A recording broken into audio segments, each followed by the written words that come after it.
Basically, there is a nerve that connects the eye to the brain. Your eye is here, the vision part of the brain is here. There's a nerve that connects them. And it never developed in this child, not normally anyway. It's there, but it's not really functioning well.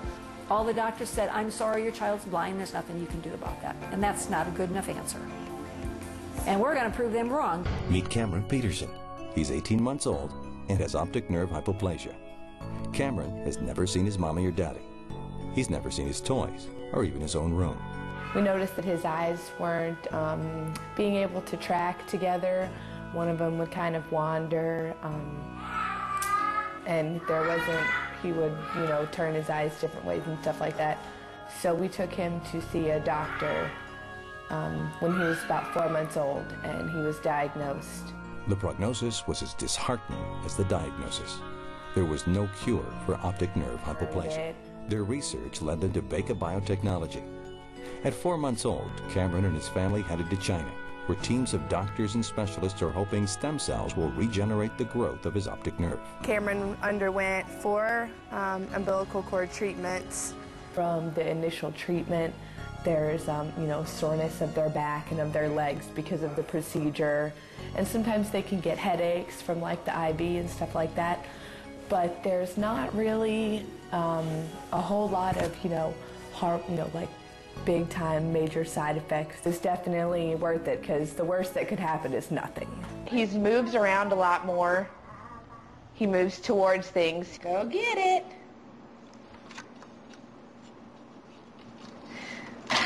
That's a big achievement for this little boy. The last time we saw Cameron, he couldn't even see an inch in front of him, and now he even has better control of his eyes. The tracking with the eyes is the main thing that we can visibly see. No more darting back and forth nonstop. Today we're all smiles, all of us. Seems like the United States is like the only place that's not doing it. She says doctors here told her there's no hope and to boost his other senses instead. Now she has one word for those doctors. They are wrong. They were wrong. They were very wrong. They just took a needle and a couple of tubes and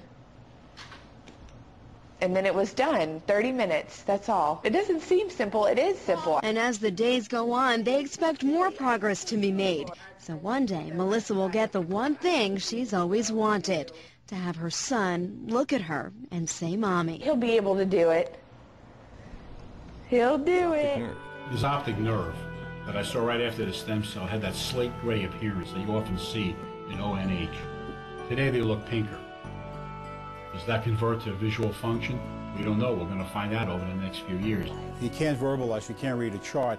You look at how he functions without any auditory clues, whether he can look at certain things in the room. He doesn't like that light. He must be seeing it. He's just trying to get away from it. There must be some sensation, at least at some level, to the light. But I think he can see where before he couldn't. I think I can honestly say that.